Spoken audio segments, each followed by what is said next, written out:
Suroto siap memberi kesaksian kasus Vina Cirebon usai didatangi 2 orang. Salah satu saksi, Suroto, 50, siap memberikan kesaksian kasus pembunuhan Vina Cirebon usai didatangi 2 orang. Diketahui Suroto merupakan salah satu saksi penting dalam kasus pembunuhan Vina Cirebon dan kekasihnya Eki pada 2016 silam. Ternyata Suroto juga pernah memberi kesaksian dalam kasus pembunuhan Vina Cirebon. Suroto siap memberi kesaksian ulang setelah ada 2 orang yang menemuinya demi terangnya kasus pembunuhan Vina Cirebon dan Eki yang viral lagi setelah dibuat film. Suroto merupakan orang yang ikut dalam evakuasi korban Vina dan Eki di Jembatan Talun, Cirebon, Jawa Barat 2016 lalu. Ia mengaku didatangi oleh 2 orang itu pada hari Jumat, tanggal 7 Juni tahun 2024. Ternyata, Suroto didatangi oleh 2 orang perwakilan dari Lembaga Perlindungan Saksi dan Korban, LPSK, Jakarta. 2 orang tersebut menawarkan perlindungan terhadap Suroto. Ya, tadi sekira pukul 14 waktu Indonesia Barat, saya didatangi oleh Lembaga Perlindungan Saksi dan Korban, LPSK, Jakarta dengan menawarkan perlindungan kepada saya, ujar Suroto saat diwawancarai di Balai Desa Kecomberan, Kecamatan Talun, Kabupaten Cirebon, Jawa Barat, Jumat, tanggal 7 Juni tahun 2024. Perbincangan antara Suroto dan 2 orang perwakilan LPSK tersebut berjalan selama kurang lebih 15 menit. Dalam obrolan singkat tersebut, Suroto diberikan kesempatan untuk mempertimbangkan tawaran perlindungan yang diajukan. Setelah berpikir matang, Suroto akhirnya memutuskan untuk menerima tawaran tersebut. Dengan obrolan yang singkat dan saya diberi kesempatan untuk berpikir, saya pun akhirnya menyetujui tawaran tersebut, ucapnya. Meskipun hingga saat ini Suroto belum mengalami ancaman atau teror terkait kesaksiannya, ia menyadari pentingnya perlindungan dalam menghadapi kemungkinan ancaman di masa mendatang. Suroto juga siap jika dibutuhkan untuk memberikan kesaksian ulang dalam kasus ini. Saya sampai saat ini alhamdulillah belum ada yang neror terkait kesaksian saya dalam kasus Vina dan Eki. Saya pun siap jika memang dibutuhkan untuk memberi kesaksian ulang dalam kasus ini, jelas dia.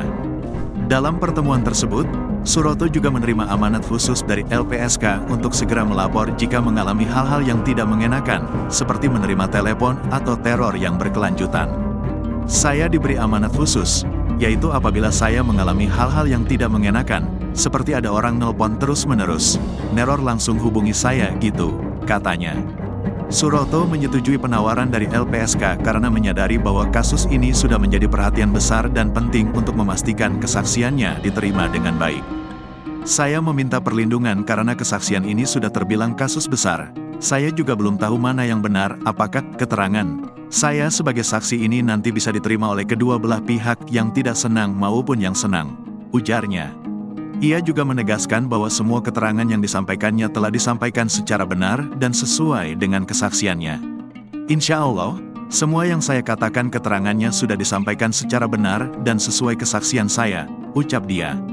Seperti diketahui, baru-baru ini Suroto yang juga mandor di Desa Kecomberan, Kecamatan Talun, Kabupaten Cirebon menjadi satu-satunya warga yang ikut mengevakuasi 2 korban Vina dan Eki saat ditemukan di Jembatan Talun, Kabupaten Cirebon tahun 2016 lalu.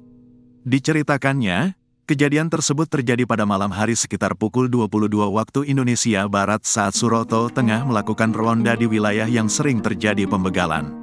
Ya, saya jelaskan kronologinya. Jadi saya setiap hari pada tahun 2016 lalu sering berada di Polsek Talun sejak pukul 20 waktu Indonesia Barat. Tujuannya untuk berjaga dan berkeliling, karena pada waktu itu di wilayah sini, Talun, sering terjadi penjamretan atau pembegalan dengan sasaran orang pulang kerja atau perempuan, ujar Suroto. Pada malam itu, kata dia, cuaca gerimis dan Suroto melihat kerumunan orang di Jembatan Talun. Ketika mendekat, ia menemukan 2 orang tergeletak di dekat median jalan. Jasad laki-laki ditemukan sekitar 2 meter dari median jalan, sementara jasad perempuan berada sekitar 5 meter ke arah sumber. Pria berusia 50 tahun itu kemudian fokus ke korban perempuan yang masih hidup dan meminta pertolongan. Karena waktu itu, korban laki-laki, saya anggap sudah meninggal, saya langsung fokus ke perempuan, karena dia masih hidup, bilang tolong. Kata saya, iya dek. Sabar ya mobilnya, Ranger kepolisian, lagi meluncur ke sini, nanti diantar ke rumah sakit, katanya. Tidak lama kemudian, mobil polisi tiba dan mengevakuasi korban ke RSD Gunung Jati. Suroto membantu mengangkat korban bersama polisi. Menurutnya, kondisi motor korban tidak mengalami kerusakan yang signifikan. Banyak sekali pengguna jalan arah ke kabupaten pada berhenti semua, ngelihat tapi enggak ada yang menolong. Kondisi motor enggak rusak enggak apa karena ketika dinaikin, kendarain, ke polsek juga masih bisa, jelas dia. Tak hanya saat ini, pada tahun 2016 lalu, Suroto juga memberikan kesaksiannya dalam persidangan. Saya ikut sidang 2 kali. Saya sampaikan, waktu persidangan, sama seperti ini, enggak direkayasa, apa adanya. Seminggu setelah kasus selesai dipanggil, katanya. Pokoknya sepupu itu dulu itu banyak lukanya Pak. Dari 2 korban itu Dari dua korban itu. Saya langsung fokus ke perempuan. Karena dia minta tolong. Iya deh, aku bilang sabar ya, mobilnya lagi meluncur ke sini. Saksi baru kasus pembunuhan dan ruda paksa Vina Cirebon 2016 kembali muncul dan memberikan keterangannya pada Kamis 6 Juni 2024. Ia merupakan Suroto usia 50 tahun, warga desa Kecomberan, Kecamatan Talun, Kabupaten Cirebon. Dalam kesaksiannya, Suroto mengatakan saat ditemukan, Vina masih hidup dan sempat meminta tolong. Dilansir dari tribunjabar.id, kesaksian Suroto disampaikan saat ditemui di balai desa setempat, tepatnya pada Kamis 6 Juni 2024. Menurut pria yang bekerja sebagai mandor itu, insiden pembunuhan Vina terjadi pada malam hari sekira pukul 22 waktu Indonesia Barat, yakni saat dirinya melakukan ronda di wilayah yang kerap terjadi pembegalan.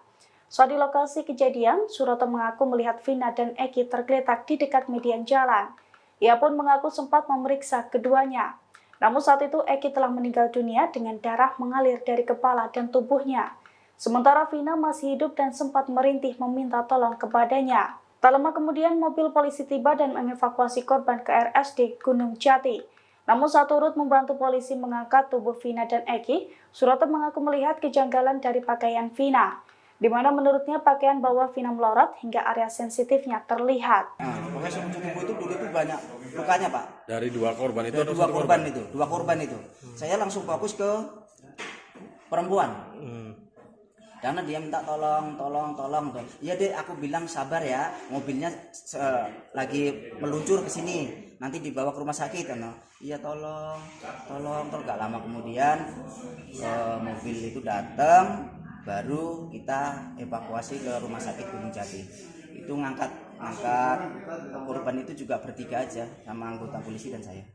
Kondisi perempuan itu katanya celananya itu melorot. Betul. Sebelum saya angkat ke sana itu, saya datang ke situ tuh sebelumnya ditutupin jaket itu ya, rok itu tuh nyilak ke sini dan kemaluannya kelihatan. Waktu itu pakai rok, bukan pakai rok. Tapi ada celana dalamnya melorot. Celana dalamnya itu tidak sesuai yang kayak kita pakai umumnya. Melorot ya di sini. Celana dalamnya tuh. Di paha ya Pak ya? Di paha ya. Ditutupin sama siapa Pak? Saya naikin celana itu saya naikin, tapi nggak pas, nggak sesuai kayak itu, tapi udah naik gitu. Udah itu langsung saya tutupin lagi pakai jaket. Tutupin saya. Ada luka di bagian mana itu Pak perempuan Pak? Waktu itu kaki apa tangan yang patah yang mana ya? Kaki kanan apa ya? Apa tangan ya? Waktu itu. Banyak Pak, lukanya itu banyak. Ada luka robeknya Pak? Luka robek senjata tajam. Luka robeknya itu kayak itu ada Pak. Ada, cuman saya dulu itu sendiri ya, ngobrol sendiri sama istri sampai rumah ya. Saya habis nganterin dari rumah sakit Gunung Jati, saya pulang Mak. Jatuh kayak gitu, motor tidak apa-apa, tapi banyak luka. Ya Mak ya.